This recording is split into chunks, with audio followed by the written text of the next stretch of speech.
Yo, what's going on, guys? It's your boy JGM Wrestling back out here with another wrestling reaction video. And in today's video, we're going to be reacting to 10 times WWE wrestlers were forced to break character. Shout out to Tap Out Corner for making this video. I can already tell it's going to be dope. And let's see what they got going on. Let's see who are the wrestlers that were forced to break character. These wrestlers were put in difficult situations that forced them to break character. Oh, yeah. Wait a minute. What's going on? Bradshaw covering Eddie.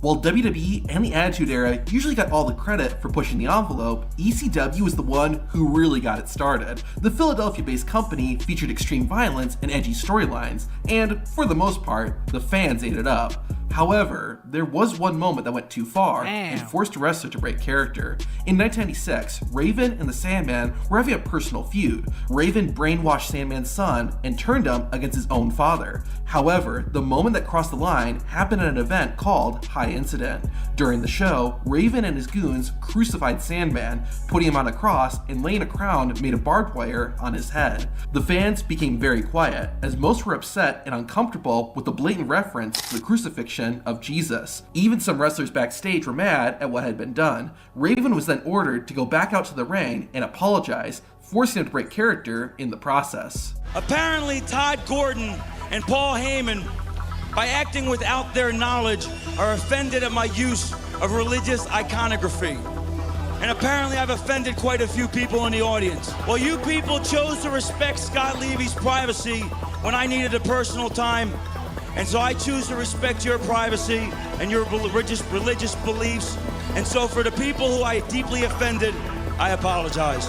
Other incidents that can cause wrestlers to break character is when there's a threat of physical harm. During a non-televised WWE event in 1998, Triple H took on Stone Cold Steve Austin. Austin had just hit Triple H. Bro, yo, Triple H body slammed the shit out of that guy, bro. With a Stone Cold Stunner when a fan jumped into the ring and ran at Austin. Triple H immediately broke character by no-selling Austin's finisher and protecting his opponent. Triple H taught the intruder a lesson he would never forget. The ref had to get their kick in too, bro. The ref was like, get the fuck out of here, bro. And once the ref had a moment to shine right there. Security took the man away, Triple H got back into character. The Undertaker is famous for almost never breaking character, especially in the ring. However, there have been a few situations where the dead man was forced to. During the 2010 Elimination Chamber pay-per-view, there was a malfunction during the Undertaker's entrance, and he was engulfed in flames. Since he didn't want to become a real dead man, Taker broke from his usual entrance and ran towards the ring. In a more hilarious moment, the Undertaker actually went off script and attacked his own tag team partner. Shortly after the Big Show made his WWE debut, the world's largest athlete formed a tag team with The Undertaker. Behind the scenes, Taker acted as a mentor to Big Show and tried to help the Giant's career. However, Big Show did not always listen, which caused The Undertaker to get frustrated with him. It came to a boiling point at SummerSlam 1999. While in a tag team match, the Big Show deliberately went against what The Undertaker had told him. The dead man lost it and slapped Big Show to get his attention. Like I said though, it was usually only serious situations that Undertaker broke character. The Over the Edge 1999 pay-per-view is infamous for being the event where Owen Hart fell to his death in a stunt gone wrong. The show continued though, and The Undertaker competed in the main event. Taker soldiered on, but fans could see the Phenom getting emotional as he was preparing for his match, a rare side of Undertaker that fans normally would never see. Another very serious moment would happen during a live broadcast of WCW Nitro. During the show, Raven and Kanyon were set to take on the Mexican luchadors Villano 4 and 5. Only 30 seconds into the match, Raven and Kanyon set Villano 5 up for a powerbomb neckbreaker combo. However, the timing was off, which caused Villano to land on the back of his head. Raven instantly knew what was wrong and broke character. Raven stayed by his opponent's side and helped stabilize Villano's neck. He remained there until trainers arrived and were able to take over. The injury not only threatened Villano's career, but also his life. Because of Raven's quick thinking, Villano covered and returned to the ring about 2 years after the accident. One of the most infamous main events in wrestling history belongs to Jeff Hardy versus Sting. Oh, not my boy Jeff, bro. Shout out to Jeff Hardy, bro. Damn, this one was iconic, man. TNA Victory Road 2011. Hardy walked to the ring intoxicated and under the influence of drugs. Because backstage personnel hadn't seen Jeff Hardy until right before he was supposed to make his entrance, they didn't know he was in no state to wrestle. This forced TNA to go off script and get Jeff Hardy out of there as safely and as quickly as possible. Before the bell was run, TNA executive producer and on-screen authority figure Eric Bischoff came out to the ring. While he made it seem like it was part of the show, Bischoff was actually telling Jeff Hardy and Sting what the new plan was.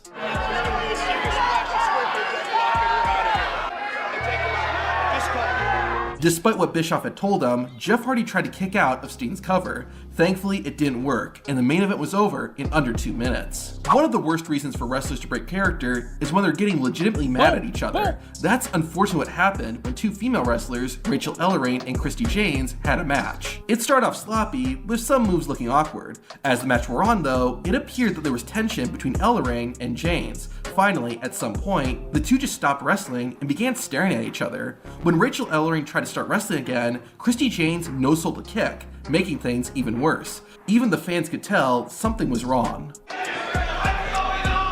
Finally, Rachel Ellering told her opponent to pin her. Within seconds, the match was over, and Ellering left the ring immediately. This isn't the only time Rachel Ellering broke character during a match either. While competing in Japan, Ellering was taking on a wrestler named Konami. After going at it for a few minutes, Konami began hitting Rachel with a series of kicks to the head.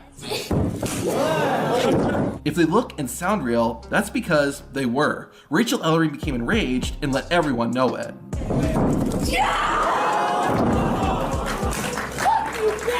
Ellering then drove her knee into Konami's ribs while going for the pin and ended by saying this to her opponent.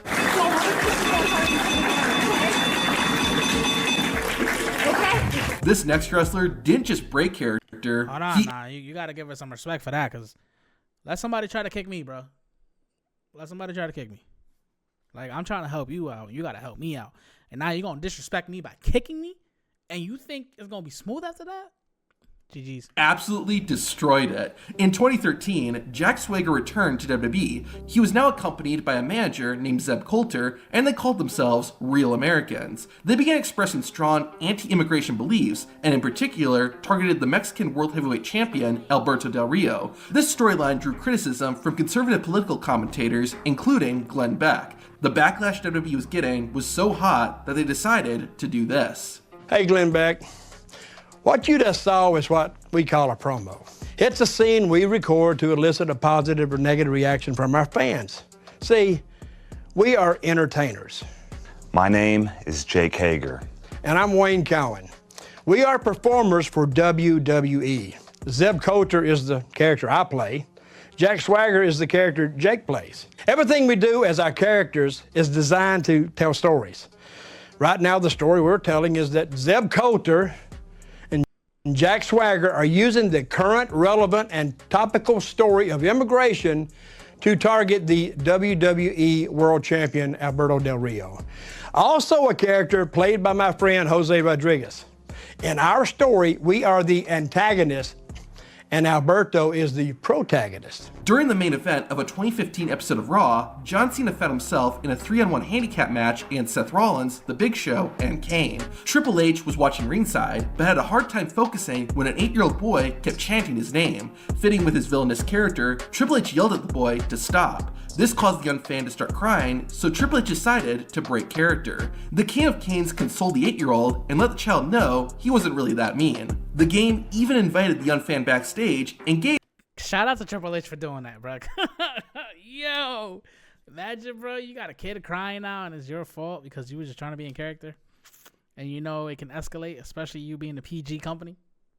Shout out to Triple H for doing that. Yeah, no other choice. Give them some free WWE merch. 99.9% of the time, wrestlers stick to the script and do what they're supposed to. However, Brian Gamble was the 0.01%. In December 2001, Gamble got an opportunity to earn a WWE contract. He was placed in a match with Perry Saturn, where Gamble was meant to lose and get little to no offense in. That didn't work for Brian Gamble, brother, because they were in his hometown and he wanted to look strong. Instantly, Perry Saturn knew that Brian Gamble wasn't going to cooperate, and seconds after the bell, you can see Perry saying, "Are you trying to shoot on me?" After giving Gamble a real slap across the face, Saturn tried to get the match back on track, but his opponent wasn't cooperating. Saturn finally snapped and gave his opponent a hard tackle. The match continued until finally Saturn legit threw Brian Gamble over his body and locked in a real version of his finisher, the Reigns of Saturn. Gamble realized if he didn't tap, his arm was going to be broken, so he submitted and was quickly kicked out of the building.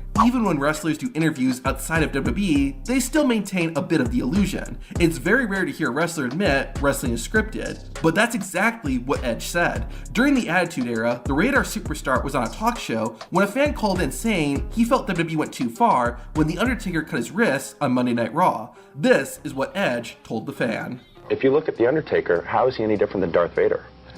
Oh, true. Darth Vader's hand was cut off in a movie. Oh, yeah. Well, this just... Again, so how is it any different? Hollywood life, effects. though, eh? How is it any different, though? Because it was just special effects. I can compare it directly to Darth Vader because Darth Vader had his hand cut off in a movie. I remember. But were you disturbed by that? No. Well, then why would you be disturbed by this? This was real life. No, it's not real life. It's sports entertainment. If you think it's real life, then you should sit down and talk to your children, and maybe you have some figuring out to do, too. Oh, Don't get the Edge mad. oh no. It was just a thing that caught me off guard because I wasn't expecting. Okay, but it's not real life, and you need to realize that, too. What was even more shocking was Edge breaking character Shout out to Edge, bro. while in a WWE ring. 8 days after he successfully defended the World Heavyweight Championship at WrestleMania 27, Edge announced live on Raw that he had to retire. To help explain why he had to, Edge broke character and revealed the hard truth about WWE. A lot of people think that the WWE doesn't hurt, that what we do, maybe it's done with smoke and mirrors, and I wish that were true. But anybody in that locker room, anybody who has ever stepped foot in here, laced up a pair of boots, they know that's not the case. One simple but important unwritten rule in wrestling is that you never tell a wrestler with more experience than you how a match is going to go. It's seen as disrespectful, which was especially important in the old school days. During Lex Luger's early years as a wrestler, he broke this unwritten rule when he was scheduled to have a steel cage match with Bruiser Brody. Brody was the veteran and wanted to call the entire match in the ring. Luger, being new and inexperienced, wanted to have a plan and start explaining how he envisioned the match would go. This was a grave mistake. Once Luger and Bruiser Brody got into the ring, the match started out fine. Then, suddenly, Bruiser Brody stopped moving and just stood and stared at his opponent. He stopped selling Lex Luger's offense too, and both Luger and the referee weren't sure what was happening. Luger ultimately decided to hit the referee and get himself disqualified to end the match. Lex Luger quickly climbed out of the cage because he was worried that Bruiser Brody was legitimately mad. Afterward, Luger talked to Brody backstage, and the two thankfully made peace. When a wrestler gets hurt for real, that's often the moment where wrestlers will break character. Kick out at 2. He's hurt! Uh-oh. Oh, no. This is what happened during JD McDonough's WWE debut. McDonough competed in the 2017 WWE United Kingdom Championship Tournament, and his first opponent was British wrestling legend Danny Burch. The match was going smoothly until JD McDonough kicked his opponent in the back of the head. Instantly, a pool of blood had formed on the ring. Reacting fast, the referee told JD McDonough to pin Burch and end the match. Danny Burch was likely too incapacitated at the moment to hear the referee, so he kicked out. Still, the referee called the match so that Danny Burch could be given immediate medical attention. Thankfully, he was okay, but this next wrestler wasn't. The main event of the July 8th, 2002 episode of because that was a real kick and a slice in the back of the head. Damn. Raw featured a massive 10-man tag team match. One of those men was Kevin Nash. After standing behind the ropes for most of the match, Nash got tagged in and disaster struck.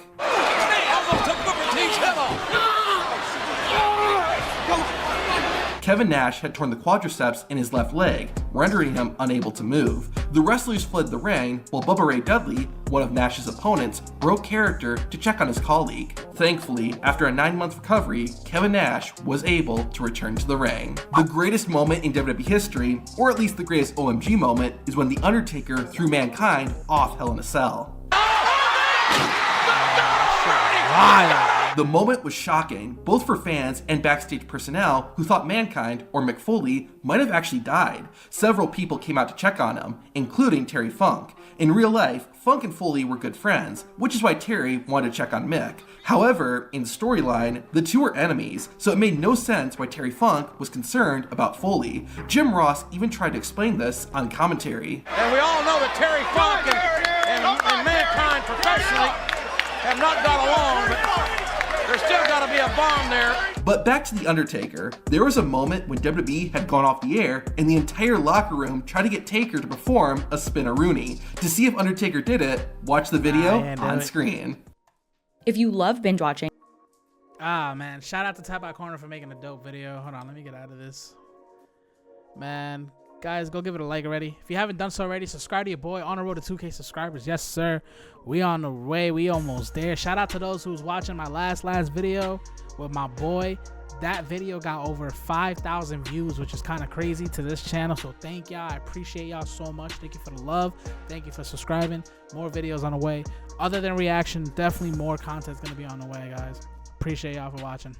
See y'all in the next one. Peace.